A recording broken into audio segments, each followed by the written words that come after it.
This is not a song. It is a record. They were marched in chains from the inland to the sea. Most never reached the water. We tell it plainly, so it is not forgotten. They were taken from their villages. They were tied at the neck and the wrist. They were made to walk toward the coast. Many of them did not rise. 300 miles of blood and tears. 300 miles in iron and rope. They walked for weeks. They walked for months. The trail was lined with the ones who failed. Yeah. It began before the morning light. When the raiding parties came, villages were burned so the people could not return to them. The strong were chosen first. The ones who fought back were killed in front of the rest. They were marched out in lines and sold from one trader to the next. A captured person could be exchanged for cloth, for iron bars, for guns, for rum. The line of the chain was called a coffle. It moved only as fast as the weakest body in it. Forked branches were cut and locked around the neck. One captive tied behind another. Iron rings closed on the ankles, joined by chains that cut the skin with every step. Hands were bound so no one could lift food to their own mouth without permission. They were marched from the interior of Yoruba land, of Igbo land, of the Hausa north, of Asante, of Congo. Some walked from places that lay hundreds of miles from any sea they had ever heard of. The march could last weeks, for some it lasted months across forest, river, and open plain. They were given little water, the food was thin and given only to keep them alive enough to sell. Dysentery moved down the line and did not stop. Sores from the irons turned to wounds that did not close. A child who could not keep pace was carried until the mother had no strength to carry. Then the line did not wait. The line never waited for anyone. They were taken from their villages. They were tied at the neck and the wrist. They were made to walk toward the coast. Many of them did not arrive. 300 miles of blood and tears. 300 miles in iron and rope. They walked for weeks. They walked for months. The trail was lined with the ones who failed. Yeah. When a person collapsed and could not rise, they were beaten where they lay. When the beating did not raise them, they were left on the path to kill beside it. The dead were not buried, their bodies were left in the open on purpose. This was done so the ones still walking would see it and keep moving forward.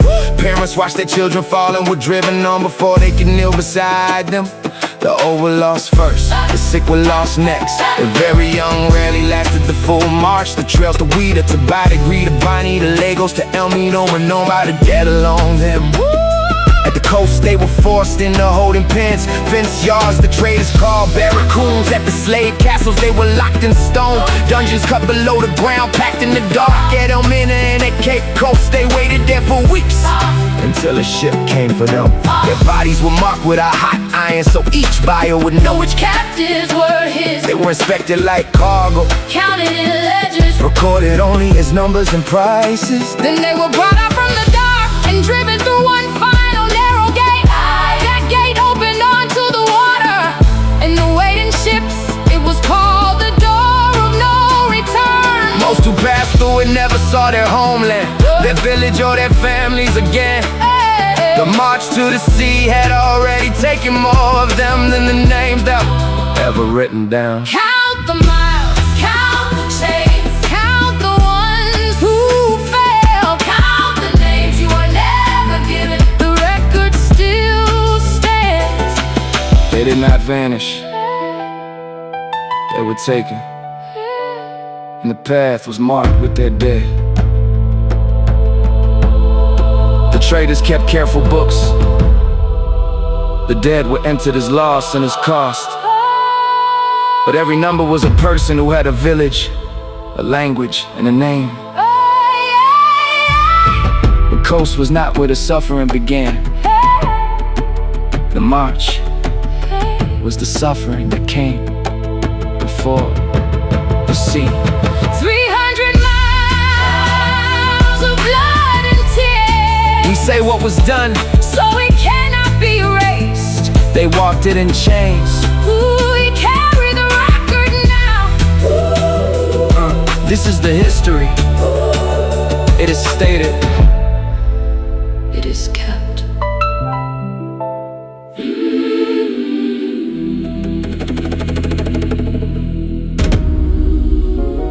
This is a continuation of the record. These are the facts that did not fit the first account. The march was real. The iron was real. The deaths were real.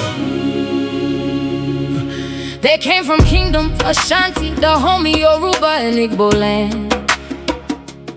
Seized from farms, from markets, from sleep by raiding hands. Wrists were bound with rope before the iron was applied. The iron came later. After enough people had already tried to run and die. Yeah. The neck yoke was a wooden fork sealed shut with iron bolts. It forced the head upright so the captive could not duck or turn a boat. 6 to 8 people were sometimes linked in a single neck yoke chain. If the person in front stumbled, every person behind them felt the strain. Children under 10 were tied by the wrist to an adult. If the adult collapsed, the child was dragged until a traitor cut the cord. Pregnant women were not separated from the march. Several gave birth on the road and were forced to continue walking.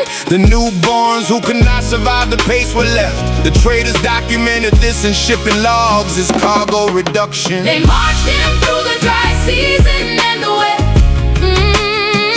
Through the harmattan wind and the fever and the threat. They passed the bodies of the ones who fell the day before. 300 miles to a coast and then a ship and then no more. Yeah. Water was rationed, 1 stop per day at a stream or a well. Those who drank from standing water developed cholera and fell. The average captive lost 1/3 of their body weight on the march. Their feet split open on the hard, later right roads in the dry, cracked earth. Slave traders hired armed guards called lapdots to manage the coffles. They were paid per head delivered, so killing was a last resort. Beatings were the primary tool, leather straps and wooden clubs used on the back, the legs, the feet, wherever pain produced movement. Historical records from European trading forts on the Gold Coast noted captives arriving too weak to stand after the inland march. The fort surgeons fattened them before sale to raise the price. The suffering of the march was calculated into the cost of doing business. These are not stories. These are entries in colonial ledgers. These are bones in the ground with iron still on them. The march happened. The people were real. And the world that was built on the other side of those ships started here. On this road. On this road. In this iron. In this blood. In this blood.